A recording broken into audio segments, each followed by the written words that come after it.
हमारे पास दो टर्मिनोलॉजी हैं, दोनों टर्म का देखते हैं। यू का अगर हम देखने जाएँ तो यू का कितना हो जाएगा, इनिशियल वेलोसिटी lt के पावर -1, कोई दिक्कत वाली बात नहीं है यहाँ तक।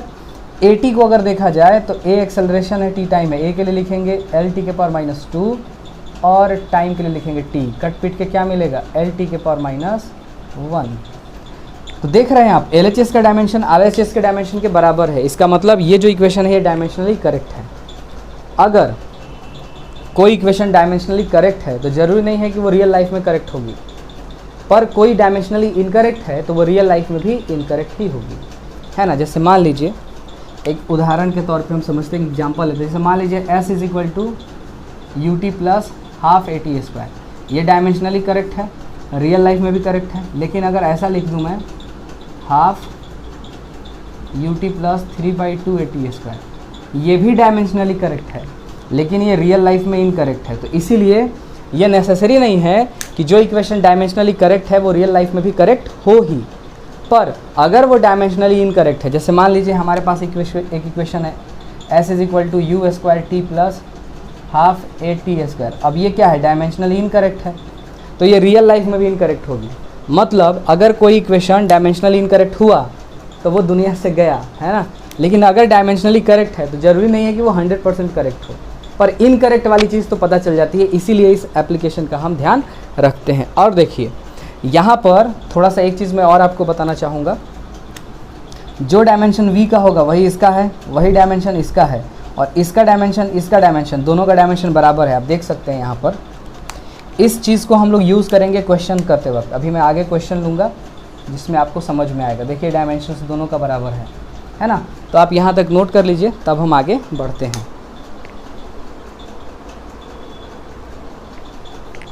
चलिए, आई होप आपने इनको नोट कर लिया है।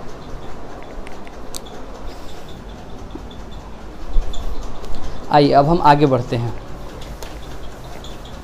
अब हम लोग कुछ क्वेश्चंस लेंगे जिनसे कि जो क्वेश्चंस प्रीवियस एग्जाम में या कंपटीशन में पूछे हुए हैं उन्हीं को हम लोग यहाँ पर लेकर के समझेंगे, देखेंगे क्वेश्चंस कैसे करने हैं हमको।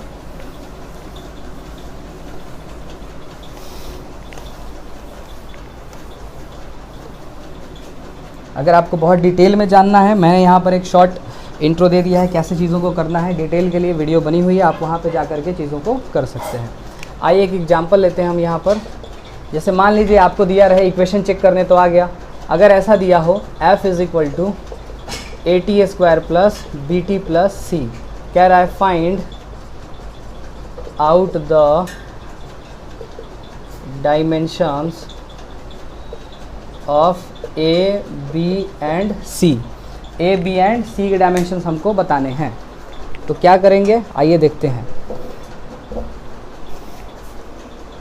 ठीक है, और थोड़ा सा डिस्टरबेंस था उसको मैंने हटाया।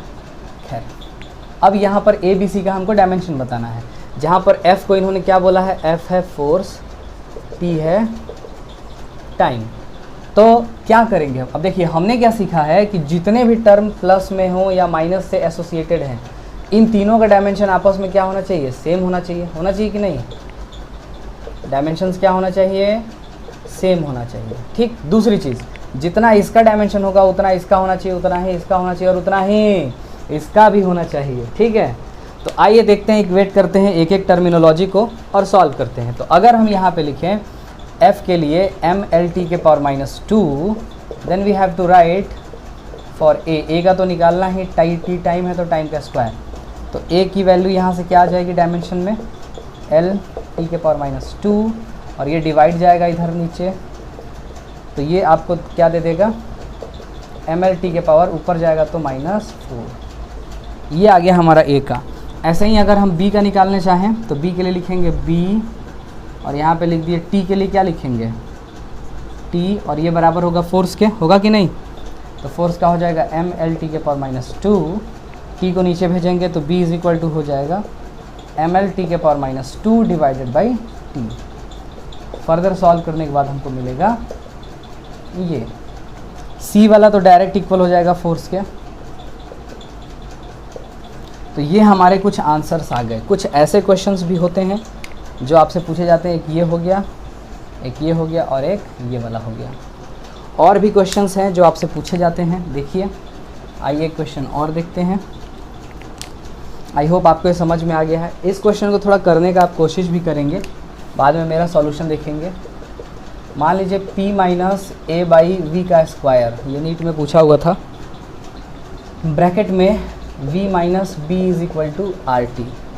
अब ये देखो, ये एक तरीके से वांडर वाली इक्वेशन है। p प्रेशर है यहाँ पर,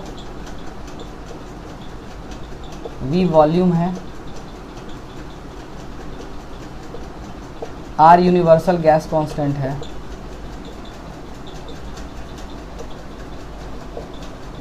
और T क्या है, T अपना टेम्परेचर है।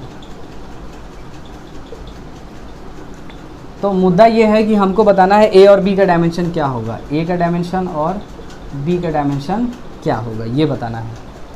तो हमने आपको अभी सिखाया था थोड़ी देर पहले कि अगर कोई टर्म प्लस में है तो इन दोनों का आपस में डायमेंशन सेम होना चाहिए। तो अगर प्रेशर में से कोई चीज़ माइनस हो रही है तो इस पूरे चीज़ की, देखो ध्यान से, ये प्रेशर है, प्रेशर का डायमेंशन इस पूरे टर्म के डायमेंशन के बराबर होना चाहिए, वॉल्यूम का डायमेंशन इस बी के डायमेंशन के बराबर होना चाहिए। तो बस हमारा कहानी ख़त्म। अभी हम इसको आसानी से सॉल्व कर सकते हैं। देखिए कैसे, इसको प्रेशर के बराबर कर देंगे तो प्रेशर का क्या होता है, प्रेशर का होता है फोर्स अपॉन एरिया।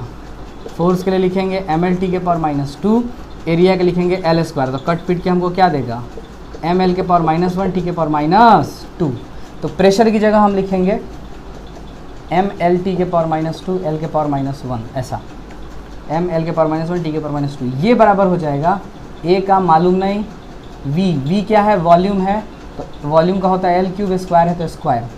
यहाँ से l क्यूब इधर भेज दो तो a का हो जाएगा m l के पावर -1 प्लस 6 मल्टीप्लाई करेंगे तो t के power -2। And after further solving this we get ml to the power 5 t to the power -2। ये हमारा आ गया बच्चों पहला पार्ट जो हमारा a का पूछ रहा है, तो a का डायमेंशन ये आ गया।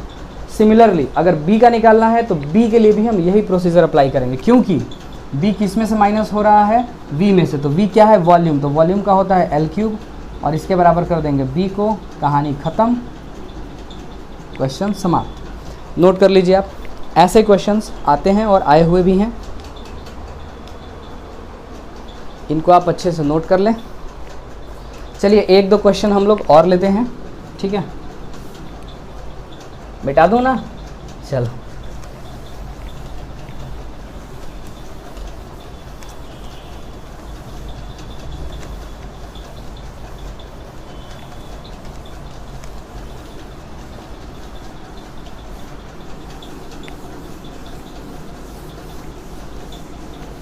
अब आपके एनसीईआरटी में दो क्वेश्चंस हैं जिनको आप कर सकते हैं। मैं यहाँ पे नंबर लिख दे रहा हूँ। एनसीईआरटी का एक्सरसाइज है, एनसीईआरटी एक्सरसाइज का क्वेश्चन है 2.14, 2.15, दोनों आप करिएगा, ठीक है। कोशिश करेगा इनको करने का। कभी कभी क्वेश्चंस ऐसे होते हैं, y is equal to a sine kx minus omega T, ठीक है। अब यहाँ पे देखिए, आपको बताना है k का डायमेंशनल फार्मूला क्या होगा और ओमेगा का डायमेंशनल फार्मूला क्या होगा। अब यहाँ पे कुछ चीज़ें पहले से डिफाइन होनी चाहिए, जैसे कि y को बोल दिया है, एक डिस्प्लेसमेंट बोल दिया है, डिस्प्लेसमेंट, ठीक है। ए क्या है? Maximum displacement. ए क्या है? Maximum displacement. एक्स क्या है? चेंज इन पोजीशन, मतलब एक तरीके से डिस्टेंस ही है ये भी।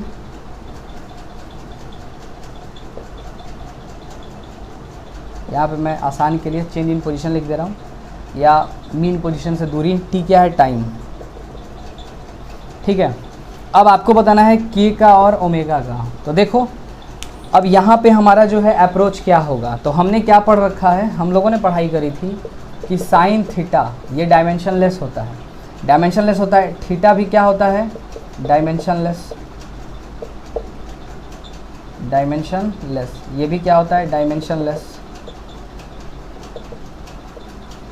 अब ये दोनों डायमेंशनलेस होते हैं, इसका मतलब ये पूरा का पूरा टर्म क्या होगा? डायमेंशनलेस होगा। बिल्कुल जाहिर सी बात है। अगर इसको हम कंपेयर कराएं, यहाँ पर अगर मैं साइन थीटा लिख दूँ तो थीटा की जगह ये दोनों है ना, अगर थीटा डायमेंशनलेस है तो इन दोनों को भी डायमेंशनलेस होना पड़ेगा। यानी ये घटने वाली जो चीज़ है, जो ये माइनस हो रही है, ये दोनों डायमेंशनलेस होंगे। ठीक है। तो हम क्या करेंगे? के का निकालना है, पोजीशन का मतलब L, और ये क्या है? M0 L0 T0 डायमेंशनलेस होगा, अभी तो हमने समझा था।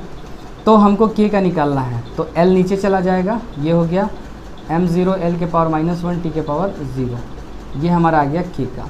सिमिलरली अगर हमको ओमेगा का निकालना है तो क्या करेंगे? इसको भी डायमेंशनलेस होना पड़ेगा। टाइम के लिए कैपिटल T होता है, यहाँ पे हो गया M0 L0 T0। तो ओमेगा क्या निकल के आ जाएगा? M0 L0 T के पावर -1। ये ऐसे हमारे क्वेश्चंस कभी कभी आते हैं जिनको आपको करने आना चाहिए। तो इनको भी आप कर लीजिए, नोट कर लीजिए।